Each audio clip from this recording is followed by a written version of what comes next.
Coming up on the Merge Out Loud, Between the Trees is in the Merge Studios with Tower. Stay tuned.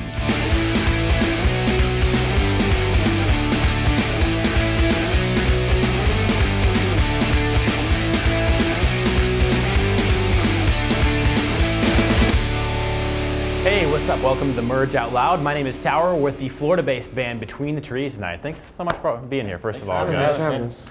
This is actually pretty much the only job you've ever had, right? Or the only real job. I think we've all worked like some one-offs for months, and then we were pretty much done. But other than that, it was music, right? You actually started first you started as brothers, and then you started as a band in high school. 99% of kids that think they're going to make a living in music in high school don't. Right. You're one of the ones that actually did. So how did that come together? Like, at what point did you go from just like guys kind of banging around in your parents' basement on instruments to this is something we can really do? Well, Josh and I met at a friend's house or some type of lock-in or I don't know, something like that when we were probably, I think he was 15, I was probably 13 or 14, and we both said that we played instruments. I think I was playing the guitar for probably like a year, if that, and Josh didn't play drums, but he said he did. And so we started playing together, and we did like a couple different projects around Orlando. Jeremy ended up actually learning bass and coming on to play with us when we started playing around Orlando and in Florida.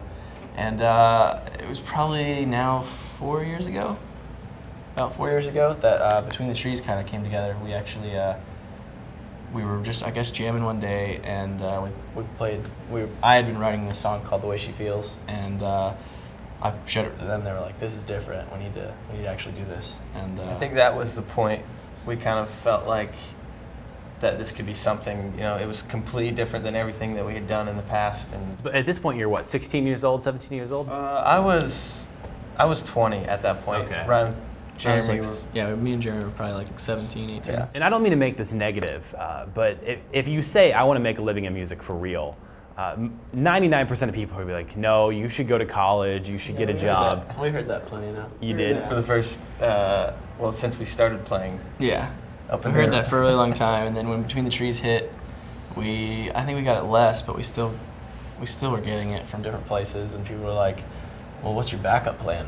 And we were like, well, we don't have a backup plan. If we have a backup plan, then we're setting ourselves up to fail. So our backup plan was to make it. Yeah. And if we didn't make it at this, we'll just go start a country band in Nashville. That'll be our backup plan. We're glad you didn't actually do that. Good. We're glad we didn't have to. We're going to actually play the video here in just a couple minutes, the first one you ever did. Looking back, is it kind of like flipping up a yearbook, you know, when you kind of go back and listen to your own albums or see a video that you made a couple years ago? I mean, is it kind of seeing a different place in your life, maybe? It is weird. Like, mainly just, like, styles have changed and, like, haircuts are different, so it's really funny to go back and people have either like lost weight or gained weight since, and so it's kind of interesting. Do you hate the way you look in your first video or something? I feel like I look exactly the same. Do you? I don't know though. I remember I worked really hard to lose a lot of weight because I remember my manager. I wasn't like crazy overweight, but listen, I think we have a video coming up, and you're the front man. I think it's best that you look your best, whatever you're comfortable with. I was like, David, I already started trying to lose weight. Like I'll try harder. Okay. And so I have like this really long hair, and I just thin down. And cool. This is a proud moment for you. Yeah, exactly. We're in the Merge Studios with Between the Trees. Actually, going to rewind to the beginning of their career. The first single that came out off of their first album. The video is called "The Way She Feels" on the Merge Out Loud.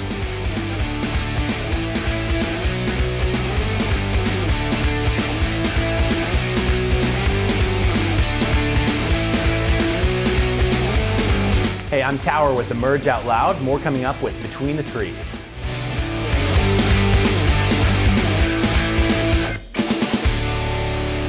It's the Merge Out Loud. My name is Tower. Between the Trees is in the Merge Studios. Again, thanks so much for being here, you guys. We are definitely fans of the music even before you got here. Let's kind of begin at the beginning with, who is it that made you want to play music? Because ultimately that influences like where you go as a band and that type of thing. Like everybody as a 13 or 14-year-old sits around with a few albums and just like, Yeah. you get something inside that puts a dream in you. I think I grew up with 2 older brothers who were really into music, so I think most of my influence came from them, whether it was the bands they were in or whatever music they were listening to, MXPX or something like that, the Juliana Theory. Those were kind of like the starter artists for me. And it's cool because neither one of those are huge artists, but in the audience they reached, they were really influential. Right. I think me growing up, I like I said, took a lot of my influence from my brothers, so I didn't do the homework, I guess, to branch out to. It was like whatever was in their CD player, I stole and took it while they were at their job or at school or something. And I think when I met Josh, it was like the only person I had met, other than I think one of our other friends, that was really into like listening to the oldie station that's in Orlando.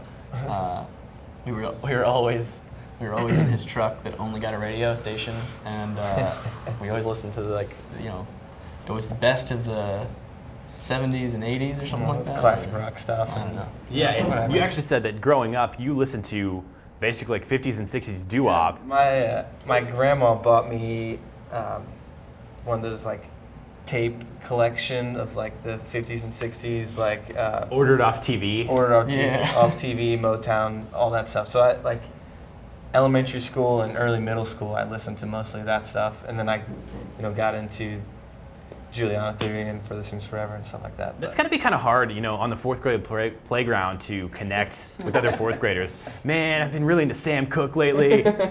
Well, I didn't really talk about it at school. It was just kind of one of those things. When I got home from school, I just listened to stuff in my room. Went and shut the door and busted out some Motown. Yeah. Specifically, you guys have done 2 albums right now. The new one's called Spain. As far as the message of the band, you kind of went 2 different directions as far as what you wanted people to hear when they listen to the complete album. The first one's more about hope, and the second one's more about empathy or searching. Yeah. That's where you're at as a band. You want to tell me about those themes? Yeah, I think, like I said, or like you were saying, the first album we definitely wrote more around a concept of hope and love and just an overall positive feel. And we always write with positivity in our music, but I think this record we wrote more about what was going on, our journey, the past 3 years of touring the first album and dealing with all the things you deal with out on the road and a lot of the things we'd overcome. And it was really, I think, an album that was about just empathizing with people, saying, we've been here, we've been there, and we're just people doing life like anybody else. And what's the reaction been like? I mean, is there 1 or 2 songs that people just really latch on to? We Can Try and Spain have been 2 big songs. Changed by You's been a big one too. Yeah. And as you're writing, I mean, you sit in a room and try to create something that's going to both reflect what you're going through in your life and touch other people. You put together 10, 11, 12 songs that you guys love a lot. Yeah. Is it surprising to see which ones that your fans really latch on to and really kind of make their anthems for their lives? It's the ones that we usually try and write for big audiences that I don't think usually have the big effect. It's the ones that were really personal and the ones we wrote for each other or wrote for ourselves that I think most people are like, yeah, that makes sense. That's the one I can grab onto. So. And real quickly, tell me about the actual video making process. You've shot a couple music videos now. The way that music fans find videos is different now than when we were in high school because they're just not on TV as much as they used to be. But do you feel like when you're creating something that's unique that is apart from just the album that you're doing? Yeah, I mean, we were in the studio recently doing the Spain album, and it's cool that we can even just have the ability to open up our laptops and shoot videos and throw stuff up on Twitter and to give people like so many different outlets to find our music or our videos, and it's so easy. It's an incredible day to be an artist because you're so connected to the people that love what you do, and it's just as much as you want to put out there. This is the Merge Out Loud. We're with Florida-based band Between the Trees right now. The video is We Can Try.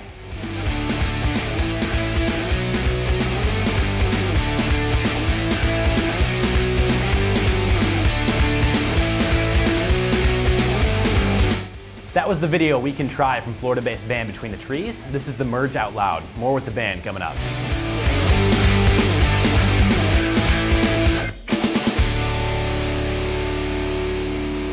Merge Out Loud. My name is Tower. We're with Between the Trees from Orlando, Florida in the Merge Studios. One of the really cool parts about being a band is that you have an opportunity, and not every band takes it, to actually get out there and take what you're doing and put your name behind something that you feel like is really important, and to do something other than just put songs out there that touch people, which is cool in itself, but to take your fans and kind of point them towards causes that can change the world.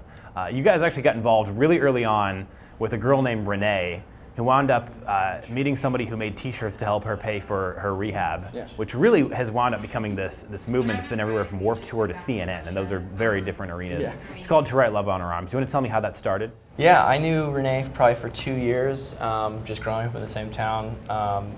I feel like I was probably one of the only people she really opened up to about what she was going through with thoughts of suicide and depression, and all of those ultimately led to cutting and alcoholism and drug use. And it was probably, like I said, about 2 years of me trying to get her to find something else, or just turn away from it. Or and the thing is that so many kids that struggle with this, and honestly, I've talked to 35-year-olds that struggle with cutting and this type of thing, but usually they're the people that have got it together, and they're able to hide it. It really is. It's cool. It's cool what To Write Love's done, because it's really brought a big light to a very dark issue, and it's funny to see how many people have come out of, I guess, the dark to just kind of show that their testimony, I guess, can kind of make a big difference.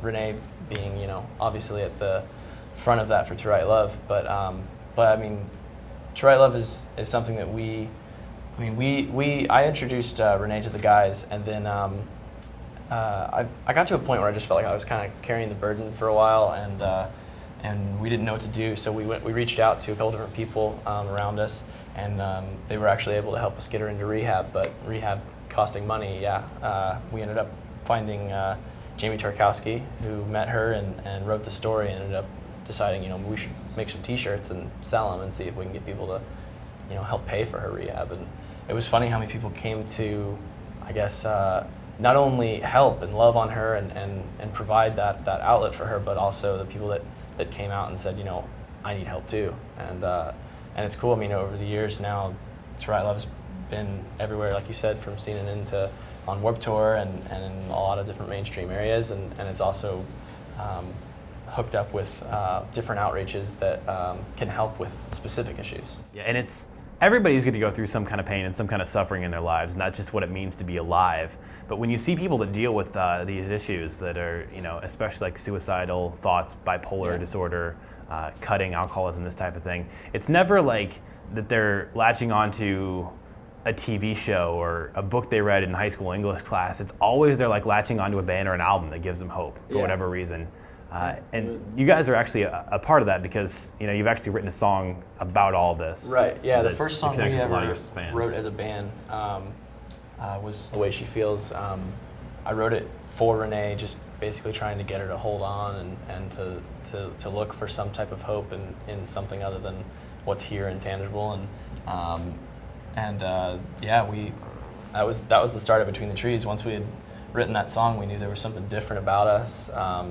Musically, that was happening, and we, kind of out of our control. I think we just kind of. That was the point when the band changed, and you thought this could really become something. Yeah, we're more than just a local Orlando area band. We didn't even have the name. We were just playing around in somebody's garage or backyard or something, and it was a really cool moment. As you have met fans that obviously are drawn to what you do because specifically of the fact that you've addressed some of these issues. Yeah. Like, what kind of conversations do you have with them?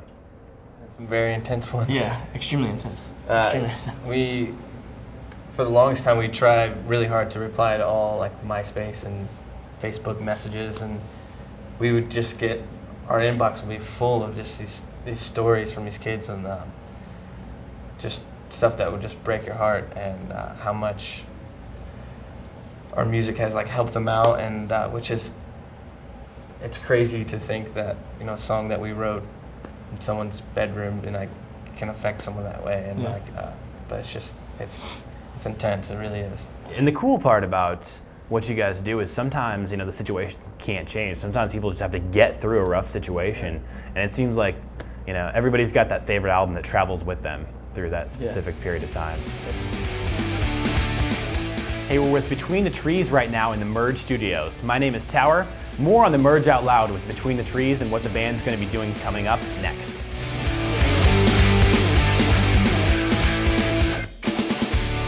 Hey, welcome back to the Merge Out Loud. My name is Tower. We're with Between the Trees right now in the Merge Studios.